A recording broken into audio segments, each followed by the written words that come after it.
Well, good afternoon, everybody. I'd like to welcome you to the first event of this week of Innovation 2015. And of course, we're really focusing this week on Mars exploration. It's an opportunity to step back from our day-to-day work and take some time to think about what we need to accomplish in order to explore Mars with humans, and give ourselves an opportunity to think differently about how we might go about doing this. You know, I've heard some people say that they don't have time to attend these innovation events or to innovate themselves, as if somehow it's not connected with our day-to-day mission. But in fact, what we are concentrating on this week has everything to do with our mission. And it's imperative that we are innovative and that we are being deliberate about how we choose to approach exploration if we're going to succeed in the future. So thank you for coming today, and I encourage you to participate in the other events this week. I think you know tomorrow Andy Weir will be here, the author of The Martian. On Wednesday, we have a chance to hear essentially elevator pitches from the people who have submitted projects for the Innovation Charge Account. That's at 11. There will also be a chance after that to do book signing with Andy Weir. On Thursday in here, we can learn more about some of our engineering and science efforts that will take us to Mars. There's going to be, these are kind of in the format of like TED Talks, but we can't call them TED Talks because those are like branded. So Talk Mars, that's what those are going to be. One of them is going to be called Inflate Your Space, about inflatable structures. One's on landing humans on Mars, and one's on robotics as precursors to Mars. So hope to have you attend that as well. We're also going to be sending out or opening up some challenges this year. And the first one is going to launch this week, and you'll hear a little bit more about it during the week. But it's going to be aimed at identifying maybe hidden gaps in our Mars EVA systems and operations. So thinking about what we've already determined our gaps and how we're moving forward, but making sure there aren't other things that we need to be thinking about.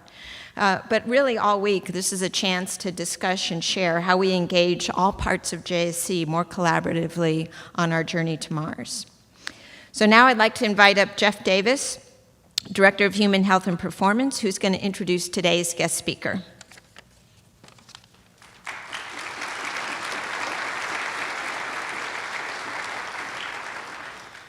Thanks, Ellen. And as part of what Human Health and Performance is doing this week, we are having a couple of days of blue sky events where we're really trying to think about disruptive innovation and what does that mean for us to get to Mars in the next 20 or 25 years. So to kick that off for us today, it's my pleasure to introduce Dr. Daniel Kraft. He and I have known each other over the last 25 years or so. And he has 20 years of experience in clinical practice, biomedical research, and healthcare innovation.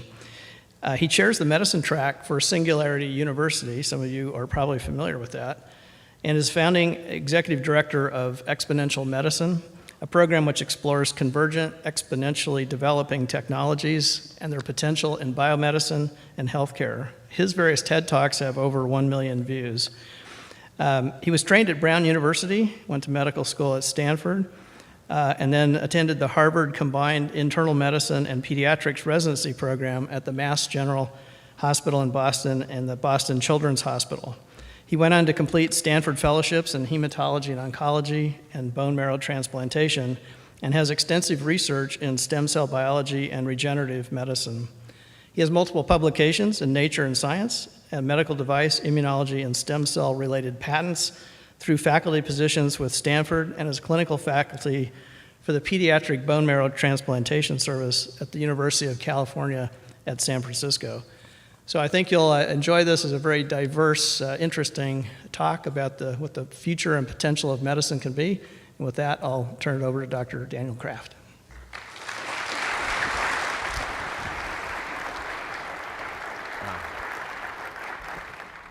Thank you very much, Dr. Davis, and really appreciate the invitation to be here. It's amazing to be back at JSC. Some of the history that wasn't in my short bio is that I had a great workshop this morning, but I actually got to spend some time here in the past, not quite this far in the past, but I was a wee pup. I was at the Apollo 17 launch, and I was just home in DC at my parents' house and found some of my original elements from that.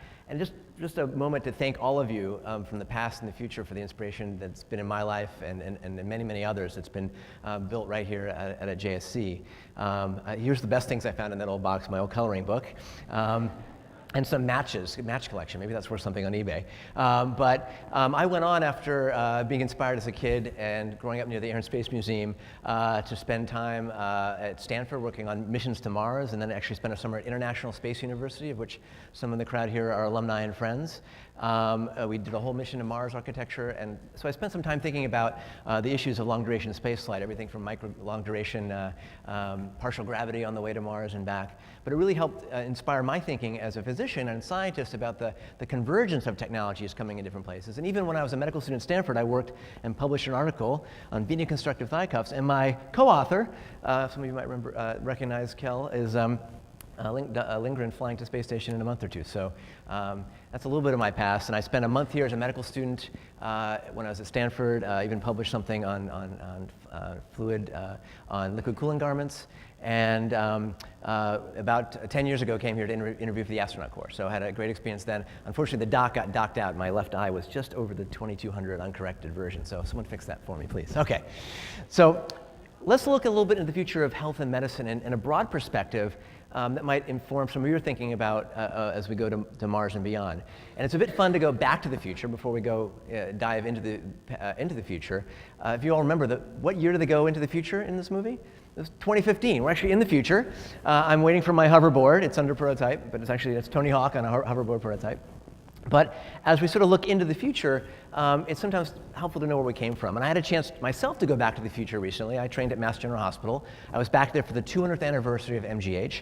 Those are the guys and girls I trained with in the trenches. And of course, it was in Boston, so we could joke about walking uphill both ways in the snow. And I found myself after one of the receptions all by myself at midnight in one of the most famous spots of healthcare history. It's called the Ether Dome, and it's called the Ether Dome because back in 1846, over 150 years ago, the patient in this very picture was the very first to get general anesthesia with his surgery. Before that, they used to literally bite the bullet. This picture is clearly before the HIPAA privacy laws came along. But if you go to the Ether Dome today, which you can go to, it's frozen in time. You still see the same actual sponge and the medical instruments from that actual case. Nothing has changed there. I wandered down the hall about 4 minutes away to the ward where I spent my first month as a terrified young intern doctor in 1996, and to my shock and dismay, that was also frozen in time and unchanged.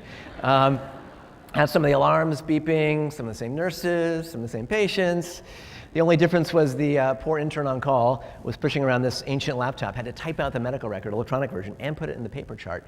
And the front desk is using the cutting-edge medical communication technology of our day, the fax machine, right? So here we are at a great medical institution, still using fax machines, still thinking in many ways like 1846, and old silos and old ways of thinking, old departments and specialties, kind of the way medicine has been structured.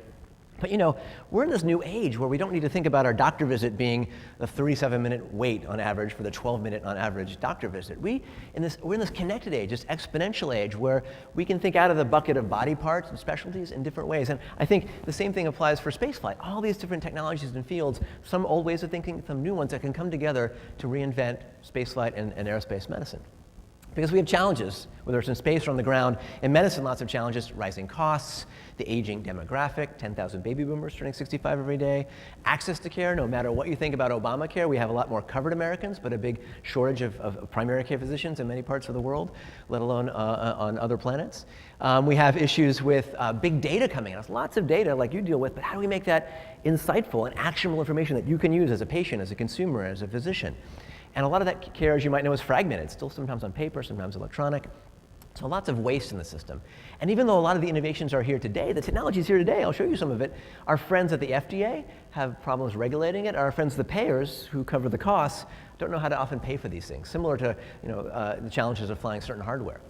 So if we think about our healthcare system today, it's really a bit of a sick care system. It's built on a very intermittent and reactive model. Intermittent meaning every once in a while you get a piece of data, blood pressure, EKG, a cholesterol level, and the data you might get to your doctor occasionally, very intermittently. And we're very reactive. We wait for the heart attack, the stroke, the lump to be stage 3 and detected.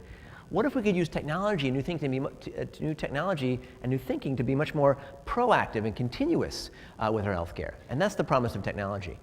Another promise is to shift us from the sick care system, where we spend 80% of our healthcare dollar on folks who already have chronic disease, and instead of doing sort of what we call reimbursement-based medicine, we can do more real evidence-based medicine and proactive preventative. And we can use technology today for ourselves and our friends and family to stay on the left side of the curve and not get those acute and chronic diseases in the first place.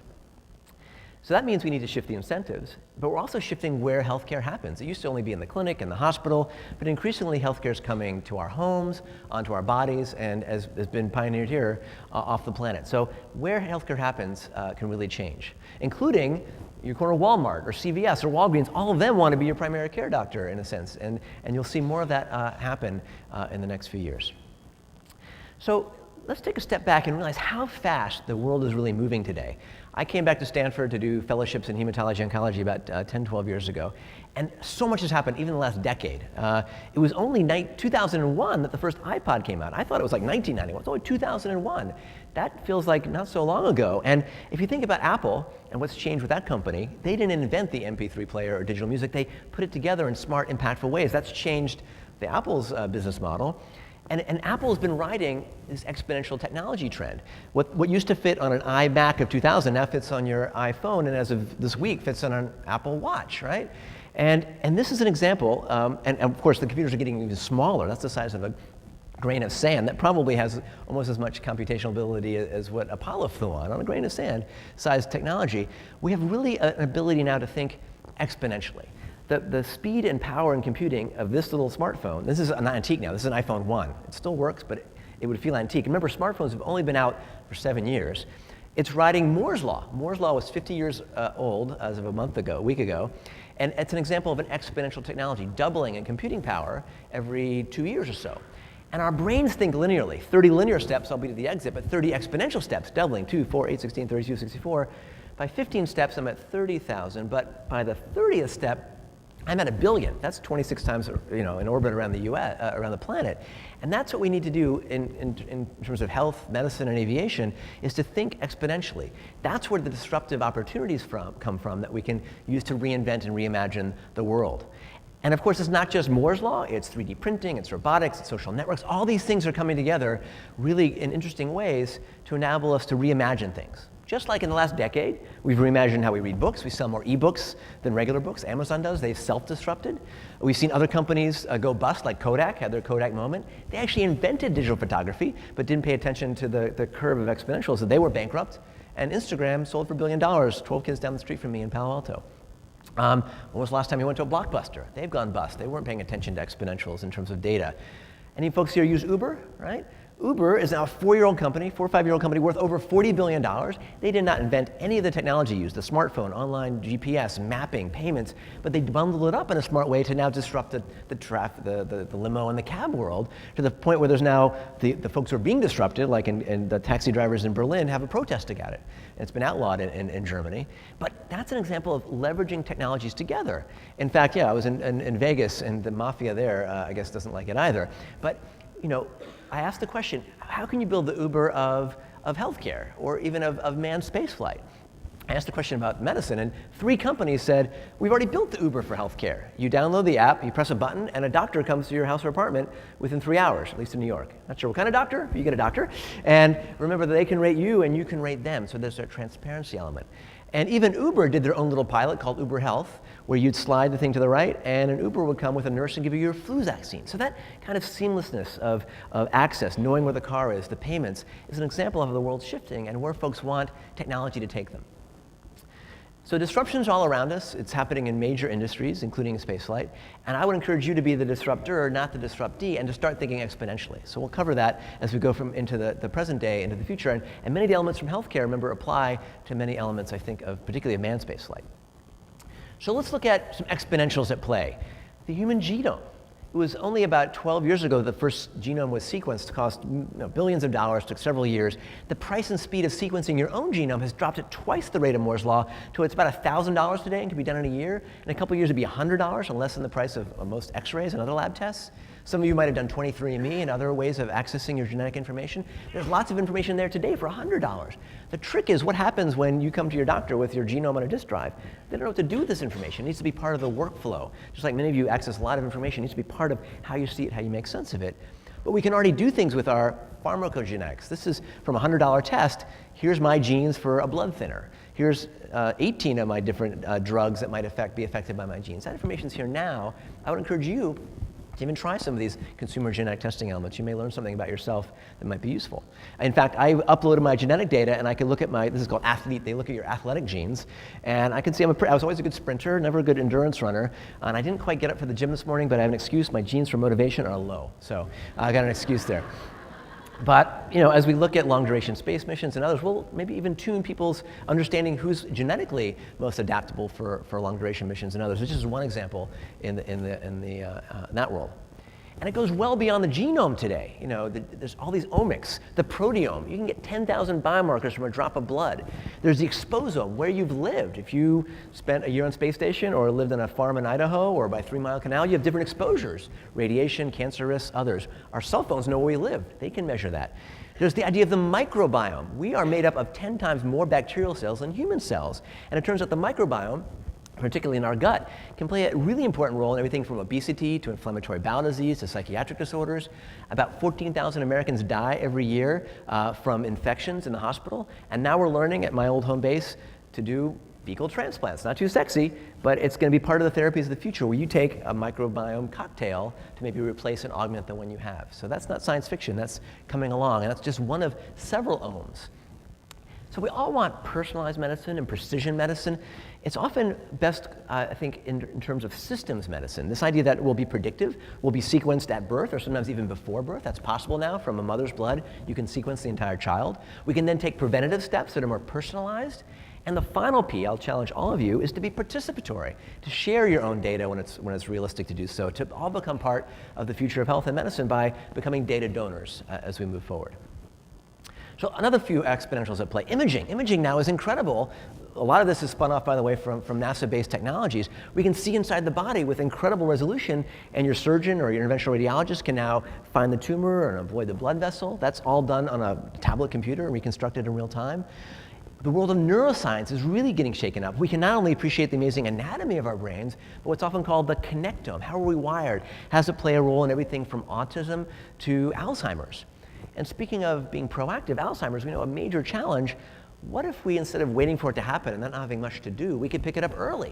Well, there's now some types of scans where we can scan a patient and find that they're going to become likely to become an Alzheimer's patient 10 years later. Or, as published last year, blood-based biomarkers, or even visual eye tracking tests you can do with a $100 laptop and an eye tracker that can predict whether someone's going to develop Alzheimer's. And as of last month, there's now a new drug that looks like it's coming along that can reverse or stop plaques. So maybe we'll identify folks early and then give them some of these therapeutics before they ever develop symptoms, what I like to call stage 0 medicine. That's just one example. Another area set to shift is cardiovascular medicine, the #1 killer. What if, instead of doing the cardiac angiogram, which takes dye and a catheter up the groin, you could do computationally a 30-second CT scan, send that data to the cloud, and now computationally characterize, is your blood vessel narrow or not? How narrow? Does that patient need a stent or a bypass? What kind of stent? What size? Maybe we'll even 3D print that stent for that patient in real time in the future. All that's now being blended from the convergence of imaging, cloud-based computation, and mathematics. A lot of this was actually done from NASA Ames-based fluidics technology, and now it's translating, and this was just FDA approved last month, and I think will be replacing some of our angiograms in the next year. Or a company I advise called Morpheus, they can do a 4-minute cardiac MRI, completely reconstruct the anatomy of your chest and all the functions of your heart, kind of like an echo. And this will be faster, cheaper, and give us much higher resolution personalized data. So a few examples of convergent technologies coming along. But probably the most disruptive technology in the future of health medicine is you, the individual, the consumer, the patient, where we're all now, this is the old school technology. 10 years ago, I had a Palm Pilot. That was fancy. And of course, now we're in the smartphone era. And now at Stanford, my medical school, every medical student gets an iPad their first day of school with their entire curriculum on it. You're flying tablets now to ISS and beyond. That's changing the game for medicine. Almost every doc brings their own device to work. I was just in India.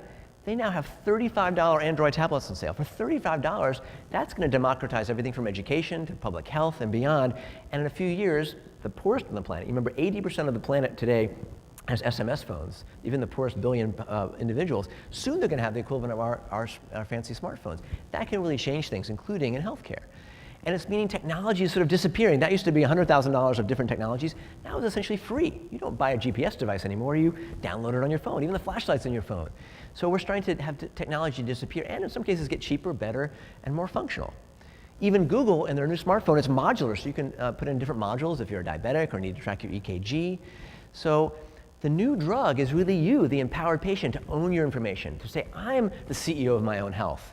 If you have diabetes, you can now get connected glucometers that will record your blood sugar, send that to your clinical team. There are now patches that can transmit to your smartphone real-time blood glucose. And if you are diabetic and you have a dashboard of your own data, you can be much more on top of your care, and your physician as well. This is a simple app that they published a few years ago and studied. They were able to lower the average hemoglobin A1C in diabetic patients by 2 percentage points just with the app and changing diet and tweaking the meds a bit. This is now the first FDA-approved app that's getting paid for by insurance companies for diabetes. So we're going to enter an era where I'll prescribe you not a glucometer, but a glucometer with the social network in it and diet tracking and a team. I'll be prescribing you apps instead of a drug and device. You know, apps for pregnancy. Pregnancy hasn't changed for a while. Pre-op apps, post-op apps. All these things are going to become embedded in our everyday health and medicine. And just like I think you can send up checklists now by apps, that sort of element will come along. You can now make restaurant reservations, like with OpenTable. Another company did that for doctors. ZocDoc, one of the most successful healthcare IT companies, bringing that sensibility along. Even the pharmacies now allow you to scan your pill bottle and do a refill. So this new appification of medicine is quite powerful. They're coming to our Apple Watches to remind you to take your meds, which is important because 50% of folks don't take their medicines as they should, and you might have now an easier reminder. We're seeing Mayo Clinic publish that apps can reduce hospital readmissions dramatically. So the lesson here is it's this integration of information, technology, and mobile that can really empower all of us, whether you're a physician, a patient, a flight surgeon, or what have you. And we can make healthcare more engaging. What if we make, some people like points. Some of you have Fitbits and compete with those technologies. We can take off-the-shelf technologies like a Microsoft Kinect that used to be, millions of dollars, now is consumerized, and that can be used to help you track your physical therapy, make it more engaging and fun. Maybe folks will actually do it for a change, right? We can now digitize all this information. This new era is often called mobile health or connected health or digital health, because now in my pocket I can have the equivalent of an entire clinic in the past. I can attach to my smartphone a little otoscope and look in my kids' ears and send that data back and prescribe that to families with kids with otitis media. Or eye exams, and I know NASA's work with iNetra to do eye exams on your smartphone. Their first market was in the US actually, or NASA. They were going to go to India, where you could have very few eye doctors, press a button and order your glasses. And as of last week, this company spun off a different one called Blink, where in New York, a little team will come in a car like an Uber and do your whole eye exam with these mobile devices and send you your glasses or contacts. So new ways of bundling things are shifting entire industries. One of my favorite examples is telemedicine was really invented here. I mean, here's Buzz Aldrin's, Buzz Aldrin's EKG. When he landed on the moon in Apollo 11, he had a very fast heart rate. I think Neil was a little more chill. But you were able to transmit an EKG from the moon. Why can't we do that on Earth? Well, finally, you sort of can. There's now a technology I have in my pocket. I'll do the live demo. A little smartphone case costs, I don't know, $10. And it's going to stream an EKG directly on my phone. I just hold this on my case. I won't do the live demo right here, but it looks like this. We could pass this around the room and probably detect people who have a heart issue. Or if someone collapses at a party, it's a great party gift. You can diagnose things. Or if someone has atrial fibrillation, or you're on station and someone has a funny rhythm, you don't need to wire them up with 12 EKG. You say, hold the phone, boom. That data is available immediately. And the app itself now does analysis, or you can press a button and have an actual cardiologist see that data. So the ability to collect information and gain insights for it, here's my EKG on this, is particularly getting faster, cheaper, and easier. Now, some of this came from this consumer movement, often called the quantified self, only about 6 years old. How many folks here have a Fitbit or any kind of self-tracker? Only a few of you. I probably lost it in the laundry or forgot the charger. Well, I'm wearing like 6 of them right now. I won't show them all of them. But that world now where we can connect our scales that can tweet your weight, blood pressure cuffs that talk to each other, our smartphones now, right? These are highly instrumented devices that can track your heart rate, your steps, other elements. Blood pressure. Some of you might have high blood pressure. You can now, for $60, buy a connected blood pressure cuff and integrate that data back to your doctor, because companies like Google and Samsung and Apple are now integrating that through your consumer devices. So now that information can seamlessly flow and potentially become actionable, not just another data point. Oh, by the way, you can have this data. Sometimes you might need a coach to help you. There's now coaching apps where you have a real coach, but we're moving to the era of AI coaches. Here's a quick look of something coming soon. Meet the world's first artificial intelligence personal robot. She's your welcome friend at any hour. Good morning, Thomas. Time to get up. Good morning. It seems like you had a good night's sleep. 8 full hours and a good resting heart rate. Thank you. Your meeting with Jane is at 9:30. I put the coffee on. She can interface with household devices. And she's also a personal stylist. What do you think? Why don't you try the blue tie with it? Good idea. She's your world-class office assistant, using our Yeah, that's coming along, a little AI assistant. We can even wire our youngest patients. This is my son Leo about 6 months ago when he's wearing a connected onesie. So he's donating his data to science, and I don't need that to tell him he's waking up every 2 hours. But what if you had a child in a neonatal intensive care unit? You could send them out earlier with some of these connected technologies.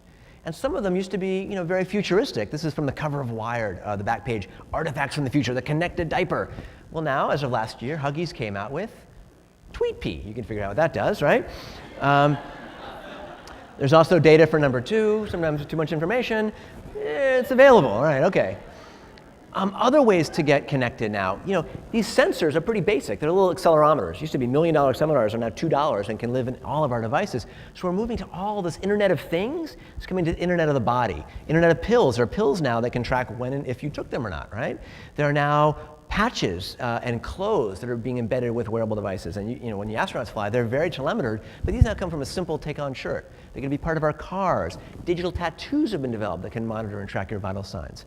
I have in my pocket from a company, oh no, technology fail. Let's see. This sometimes happens on this. It's okay, I got to back up. We've seen now companies like this little patch, I'll show you in a second, are able to, let's see. Let me get out of this for 1 second. We're seeing technologies like this smart patch, I'll show you in a second, if I can reboot this, are really able now to stream what used to be intensive care unit level data right to our smartphone and into the cloud. This would be something we're talking about this morning that could be flown on station today or in future missions, whereby you're able to have what's essentially used to be an intensive care unit just with this little patch. This little patch is going to be about $3 a day, and you'll soon be able to wear this for sporting, to optimize your activities, but also be useful in a whole new realm of activities to track and learn from. So we have billions of data points coming from our mobile devices. The challenge is, what do we do with this? How do we make sense of all this information? You want to be overwhelmed by 12 apps and 12 different devices. So my favorite analogy would be the modern car. Your modern car today has 300 sensors in it. You don't care about any one sensor. You care about when your check engine light comes on. And when your check engine light comes on, hopefully you do something about it. Just like when you have master warning switches on shuttle or station, you're able to make sense of those things in a proactive way. So I think as we take this data into the future, and this is what the streaming data looks like. Sorry for the technology issue here. This is what this data looks like streaming from that little patch. And that can be done and probably flown tomorrow with the right approvals. We're going from wearables to insidables, contact lenses that Google has developed. Google has developed contact lenses that can track your blood sugar, and they partner with Big Pharma to bring that to market. There's pills you can swallow that replace an upper endoscopy. So the way we can collect data is changing. And there's thousands of these on the market now. I encourage you just to try one that you don't ideally lose, and start to gain insights about your activity, your sleep. That can really be one of the most proactive things you do. And it goes well beyond our vital signs. Now our blood work. We can now shrink a laboratory onto a chip, this world of microfluidics. A single drop of blood now can give you 100,000 biomarkers potentially, and that can be done for pennies on the dollar. We now have the ability to do what I often call a blood biopsy. I'm an oncologist. If we can get a biopsy of your blood instead of the tissue, we can pick up disease early and treat it in smarter ways. Even simple things like a urinalysis. You know the urinalysis strip, you look at it, that can be appified. Here on the left, you see a little dipstick with a QR code. You dip it in the urine, and you take a picture with your smartphone, and it sends the data immediately up to your clinician, to the CDC, to the NSA, whoever wants the data, all right? Or it's flu season, right? Flu season, you spit in a tube and the lines show up, kind of like a pregnancy test. You take a picture of the app, it can diagnose your respiratory infection, whether it's influenza or maybe Ebola. And speaking of things like Ebola, we can even now print at the point of care lab tests, which might be useful on long duration or on station. You can print the lab test on demand, in this case, one developed by Harvard to pick up Ebola from saliva. So lots of ways to get this data now, and the implications are we can help stem pandemic disease by blending information. We can essentially do what you've been doing in orbit for a long time, a digital checkup. You can pick up the vital sign information, you can pick up the lab data, you can communicate not with the flight doc, but you're actually your own physician. There's now a whole slew of apps you can download and do a telemedicine visit. And so we're really going to enter an era where you're going to be able to connect in new, empowering ways and bring smarter, less expensive, and more proactive healthcare. And ideally, remember, technology is just an enabler. I don't think we can't scale empathy. This is all just to hopefully enable your own health and the patient-doctor relationship and beyond. Ideally, this technology gets out of the way and makes these things much more streamlined. Medical trials, drug trials, for example, are still a big issue. It takes $1 billion, 10 years, half the drugs fail. What if I could push you an app with an actual trial on it? Maybe it's for Parkinson's, and I could use one of these trackers to track the shaking. Well, UCSF, one of my institutions, has developed a platform for cardiac disease on a smartphone. And then 2 months ago, Apple came out with ResearchKit. You today can go down on, if you have an Apple phone, and download clinical trials for heart disease, Parkinson's, asthma, and be part of a clinical trial just by downloading that on your smartphone. New ways of engaging and empowering and connecting clinical trials. This is my device. This is the app I downloaded for cardiac. They signed up 5,000 patients in their very first day. It would have taken a year to do otherwise, and it almost was free. So think about the democratization there. And just briefly, when we think about medicine and therapy, we're going to go beyond pills. We're now entering the real era of gene therapy, where we can start to actually correct a gene, like for sickle cell or thalassemia, and have long-term cures. So that's coming into the clinic now, and in 5 years will be, I think, quite commonplace. So part of the lesson here, as you start to think exponentially and convergently, it's a layering of technologies. That has challenges. The new pacemakers are smaller, easier to implant, and they all have IP addresses. So what happens when someone hacks your pacemaker or your insulin pump or publishes your DNA from the cup that you had for lunch, right? Interesting implications there. Who owns the data from our own bodies? Sometimes the companies who make the devices don't give that data away. So really interesting challenges there. One of the other challenges is there's just massive amount of data. How do we make sense of it? Our brains haven't had an upgrade, but our technology and our spacecraft getting upgraded. So we need new tools to improve our cognition and our ability to make sense of this. And that is already here. AI, artificial intelligence. Some of you might remember IBM Watson beating the champions of Jeopardy. It didn't just beat them, it really beat them. That was 3 years ago. IBM Watson has now gone to medical school. And that threatened some doctors. Like, oh, yeah, a robot AI is going to take over. So I like to reframe it not as AI, but as IA, intelligence augmentation. And that is going to infuse everything we do, from complex missions to how we staff a hospital, how we do diagnostics, how we pick the right therapy. And we can connect to Watson now through our mobile devices. So soon you're going to have like Siri blended with Watson on your smartphone. In fact, IBM, Apple, and Medtronic announced a partnership last week where they're going to blend these together. So it's a really powerful time. And the lessons from AI, I think, certainly apply to all the complex missions that you guys build. So here's that check engine light idea. I think kind of like the GE cars have the OnStar for the body, I think we're going to have our own check engine lights, our own sort of OnStar that can help let us know when to be proactive and be connected. So where does this come together? A lot of it's been inspired by the space world, and some Trekkies here, I'm sure, right? Remember the Bones McCoy with the tricorder? That used to be science fiction, but now there are $100,000 ultrasounds that fit in your pocket and do the same thing, right? We've seen now, I'm sure many of you know the X Prize. Peter Diamandis co-founded that sent Spaceship One up to space about 10, 11 years ago. There's now an X Prize I've been helping with called a Medical Tricorder X Prize, a $10 million prize to bring folks together to build an actual medical tricorder. And one of the teams started at Singularity University. This is actually it, right here. This is a device you hold it to your forehead as the patient at home, and it collects your heart rate, your temperature, oxygen saturation, your blood pressure. It calculates it. It understands your baseline. It'll communicate that to your clinician.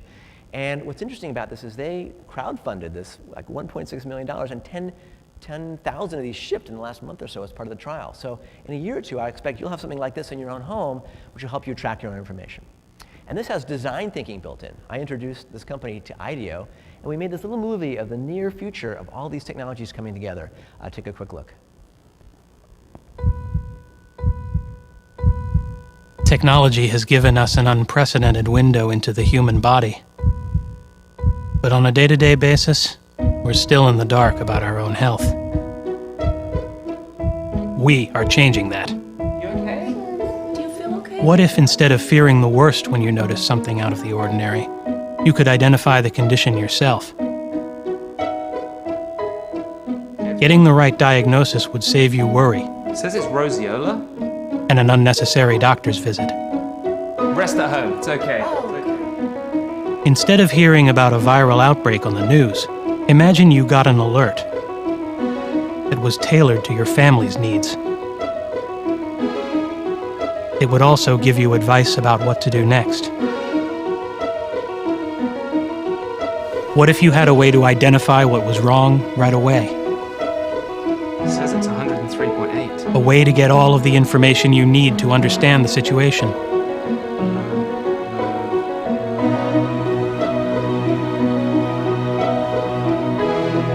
And in serious cases, you would know when and where to seek help.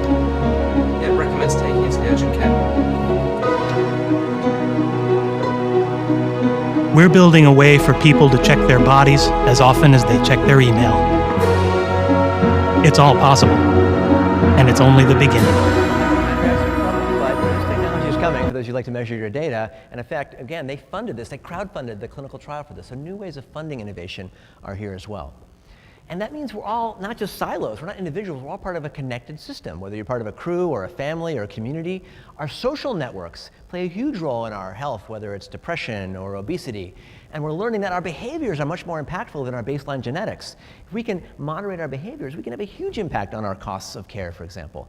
And there are new ways to do that. If you're pre-diabetic and you're discovering you're about to become a diabetic and have a lot of costly and expensive medical issues, you can now download an app called Amada Health and be part of a social network and learn to turn around pre-diabetes so you're not diabetic anymore.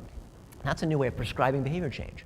Or what if you could see future you? You look in the mirror and you see future you, right? That's going to inspire some folks that might rewire your brain. Or if you keep having donuts for breakfast, future you, right? That might inspire you. And you don't need to wait for the magic mirror. You can download an app. Here's me now. Here's me 1,000 donuts later. Future me, you know. So I vote the donut.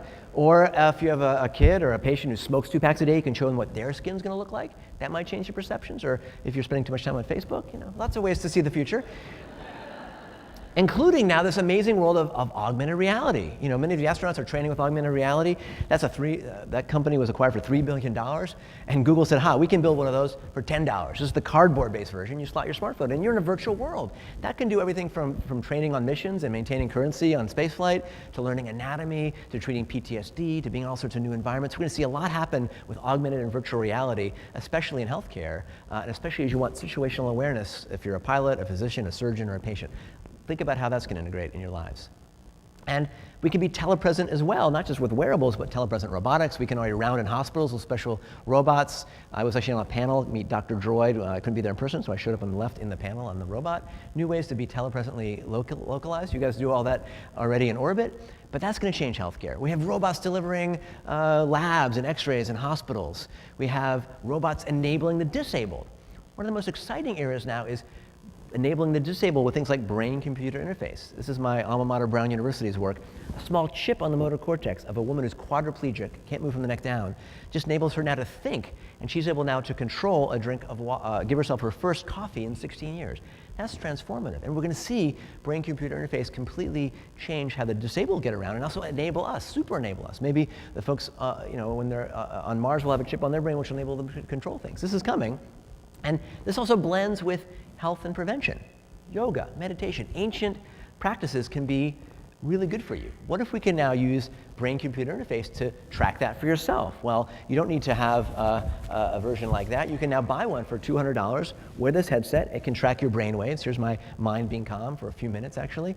We could prescribe meditation or mindfulness. That can lower depression or anxiety. It might be useful on long-duration missions. All sorts of ways you might think about using these in your daily life. It's even being used to train kids who have attention deficit disorder to get focus. They learn to focus with the headset, and when they're done, they get off of their Ritalin and other medications.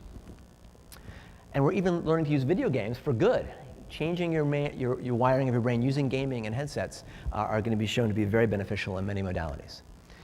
All right, wearable robotics, and robotics has been used in the space program for years, but now it's coming to the disabled to enable someone who's paralyzed to walk. In this case, you have a woman who's wearing an exoskeleton, and she's able to walk. And what's really interesting about that is part of that is 3D printed to match her own personalized anatomy. So we're going to see a lot of changes, not just in treating spinal cord injury with robots. What about curing it? My field is stem cells and regenerative medicine. The gentleman on my left there won the Nobel Prize 2 years ago. Now we can take a skin cell and reprogram that to be your own pluripotent stem cell. And we're blending stem cell biology with the world of 3D printing, something many of you work with all the time. But 3D printing is actually starting to impact healthcare in powerful ways, from neurosurgical devices to making a prosthetic limb that matches the missing leg, to making braces and crutches that might match your own arm. Here I have a little 3D printed brace for my hand, for example, that can be printed out at the point of care. We're seeing them for scoliosis. We're seeing them make new knee and hip implants that completely match the patient's anatomy. We can see them being used for surgical planning and actual surgeries. And you can even take something like a Microsoft Kinect and print yourself. I've got Mini-Me in my pocket. He's kind of cute and small, doesn't eat much. But what if I have a patient who's lost part of his face from cancer? We can make a prosthetic that matches. So really powerful ways are moving there. And I was just at the TED conference, and they announced their mode of doing that 100 to 1,000 times faster in terms of printing actual objects. So watch that space. We'll be on station or on Mars and able to press a button and really print something within minutes. This is a bit of a sped up version. But this is coming really quickly and is disrupting even the 3D printing industry itself. All right. And we're going to blend 3D printing with tissue biology, whether it's the early days of making tracheas and bladders, all the way to making more complex organs like kidneys, livers, and hearts, which are in the early stages today, but might be in the clinic within 10 years. So why am I talking to you as a former NASA JSC medical student and hem-onc bone marrow transplant doctor? Well, I've been chairing the medicine track at Singularity University since it started in 2009. We bring amazing folks together to cross-train in medicine, biotech, robotics, AI, 3D printing, space, and beyond. Co-founded by Peter Diamandis from XPRIZE and Ray Kurzweil, who's now the director of engineering at Google. Our head of faculty for the first few years was astronaut physician Dan Barry, who some of you might remember. Great guy, still involved in our faculty. And we start to ask the question, how do you take these technologies to address grand challenges in space exploration, energy, poverty, global health? And we've had some amazing innovations come from using drones to deliver drugs and vaccines. They're already now doing this, piloting this in the developing world. And speaking of drones, you can have one in your pocket now, right? There are drones that are delivering defibrillators. Even in San Francisco, there's a company that wants to deliver your drugs by drone. Not sure what kind of drugs in San Francisco, but they're delivered by drone. Drones in your pocket. So lots is happening there, from telepresent gloves and beyond. And because 3D printing is interesting, one of our student teams from 3 years ago flew with you guys and made in space. Just this fall, the first 3D printer went to space station, and I think that has amazing implications, including one of our other colleagues was the first to 3D print on the ground medical instruments. So what if you have a medical case on station or beyond, and you can print devices, medical devices on demand? I think that's coming, and that's something that came out of Singularity University. So because so many folks were interested in healthcare and the blending of technologies, I put together a program called Exponential Medicine. We have it every fall. Now it's at the Hotel Del Coronado. Please come join us. Exponentialmedicine.com is the website. And it's that thinking now of different technologies, thinking exponentially, thinking convergently, that helps bring us to this future, right? And it's new thinking. It's not just docs and drug device people. It's robotics folks. All you folks have amazing skills that might be applied to spaceflight, but also applied to healthcare. So I encourage you to get involved in hackathons and startup incubators and bring folks here from other worlds to help you innovate the future of spaceflight. Even designers play a role, right? Design thinking can infuse everything from how you design a cane to the future of a hospital room to the future of a crew cabin. All that requires new integrative thinking. And since I've been a pilot since college, I love the idea of lessons from aviation and spaceflight applied to healthcare. Because if you fly on Virgin America, it's a different experience than others. That's the design of the whole flight experience. And thanks to one of the former flight surgeons here, Pat McGinnis, I joined the Air National Guard as a flight surgeon when I was a resident at Mass General. And what I learned there is technology sometimes fails us. But I joined the Air National Guard as a flight surgeon. I've had some amazing experiences flying in F-16s and F-15s, and the lessons from there are powerful, right? Many of you developed them yourself. Here's some just fun flying photos. But lessons from aviation and medicine. So one of them that you all use every day are checklists. Checklists have now transformed the operating room. We don't cut off the wrong leg, which has happened, right? Whether they're checklists on shuttle or checklists for a patient, this is changing the way we do healthcare. And those checklists can now be personalized and tuned to the individual, to you. You can have your own personal checklist. We're seeing lessons from simulation, something you guys do really well and has made spaceflight safer, is now coming to the operating room. And every medical student now trains on, not cadavers, but on simulation. This is the Sim Center at Stanford, here we go. And now we bring teams together, just like you bring crews together, to train on procedures and dramatically improves outcomes. We can even simulate organs on chips. Couple last lessons, I've got 2 minutes left, is heads-up display. How do we see data differently? You know the old round dials. Now we're in the glass cockpit era. That gives the pilot and the crew situational awareness. How do we bring situational awareness to the intensive care unit? Lockheed Martin, the fighter pilot company, is working with Hopkins to make the new intensive care unit.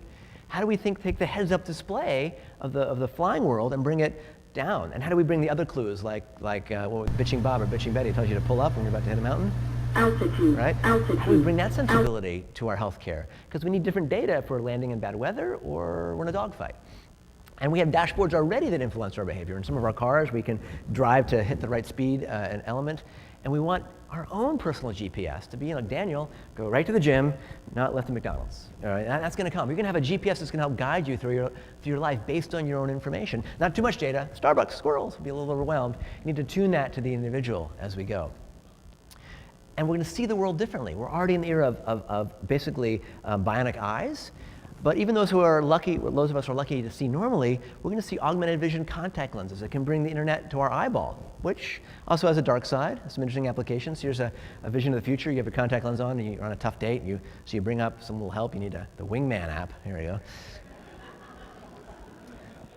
You can figure out what that does. So there's always a dark side of these technologies. But these sorts of ways of seeing the world differently are already transforming healthcare. Google Glass has had a bit of a bad rap, but one of its best applications, and this is still like a version 1.0, remember, is in healthcare. So your doctor can know you and some more information about you when they see them. Or the surgeon can have the right information as they're operating on you. Or the anesthesiologist has vital sign data. Sort of this heads-up display in our environment can be used in all sorts of ways. And this is the very early days of this sort of technology. We're going to see it become ubiquitous to the point where you see your breakfast in one way, maybe you see it in a different way, and maybe a little warning before you dive in. Pull up, pull up, pull up, pull up. All right. Last example will be radar. When we fly, we're on air traffic control. We know where all the airplanes are. What if you knew where all the patients were like you, or if part of a clinical trial? What if we could crowdsource our medical data just like we crowdsource our driving data? You give up a little privacy when you drive with Google, by the way. They know your speed and location. And from that, you can build, in this case, a map of Rome. This is Waze. This is just from driver data. And you now know the best route to work, how to avoid the traffic. That's crowdsourced information. I think we can apply that same thinking health, medicine, and even the future spaceflight, crowdsourcing the wisdom of the crowd. And change us from this era of flying seat of the pants, where we have limited data, we're practicing medicine, it's the art of medicine, where we can use all these new technologies and bring them together in smart ways. Even our social networks can give us clues as to who's healthy and who's not healthy in what particular neighborhood, just by people's Google searches or their social network data. And believe it or not, you can mine Facebook now and say, who might you want to avoid shaking hands with that day? That data's there, just not accessible quite yet. So just like you have dashboards in many of your day-to-day jobs, we're going to have dashboards for our health, for our entire life missions. That can apply, obviously, to the aviation space world. We can take these wearable devices now and crowdsource data. This is a wearable jawbone. And we can tell, near an earthquake, this was in Napa last summer, who woke up. The folks near the earthquake woke up. You can tell that. You can tell from this crowdsourced data where folks go to sleep and what time on average. So new ways of gathering information and being more proactive and hitting disease and picking it up before it becomes a problem. So I would encourage you to start thinking in a contextual form. You already do that with spaceflight, in terms of systems, in terms of design thinking as we go, and thinking exponentially, layering these technologies together, and thinking about how they overlap. And as we invent the future, don't just think about technology today, move to where it's going to be. And if we do that, we can move from this era where we've been stuck in healthcare since 1846 or beyond, very episodic and reactive, to one that's much more continual and proactive. And you can all start doing that today with your own health and that of your friends and family. And I think as you think into the future of spaceflight, these lessons apply, whether it's being an organ or blood donor and being a data donor, sharing data between ESA and NASA and others, how we can think differently about not just the overlap, but looking at to where the puck is going, the Wayne Gretzky quote, skate to where the puck is going to be. As you're designing systems for 2020, look at the trend of where Moore's Law will take smartphones and mobile. And I would encourage all of us again then to start thinking exponentially in the context of integration and realize that, like with many of the technologies in my pocket, they're actually already here. They're just not evenly distributed. And it's up to us, whether it's the future of space or medicine, not to just predict the future, but go out there and create it together. So with that, huge thanks. A real honor to be here. I'm happy to help out in any ways with anything you're doing in the future. You can reach me through that email or download my ask for the presentation. And thanks and Godspeed.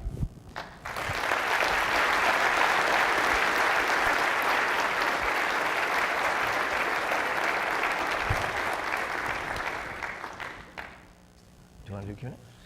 Yeah, I think we have time for a couple of questions. If there's some mics up here, if any of you have a question you'd like to ask Daniel, and he'll also be around this afternoon in a variety of places, but I think we have time for a couple of questions before the 1 o'clock meetings start, if anybody wants to ask one. Questions, debate. There's a lot happening there that was sort of overwhelming you with things.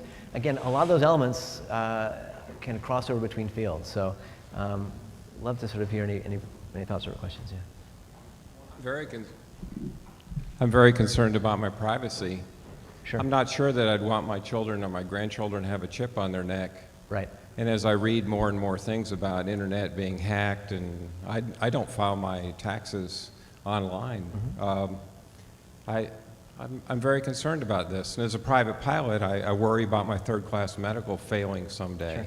I'm not sure that I want this surveillance, but it does have value. Well, we use our credit cards, and those get hacked. We haven't stopped using credit cards. I think we do need to pay a lot of attention to medical privacy, let people opt in, and use smarter ways to lock down our medical information, but also enable it to be connected in smart ways in a de-identified manner. But clearly, it's a huge issue. I mean, I could literally sequence your DNA from shaking your hand today, or I could potentially, hack your smartphone and know where you've been.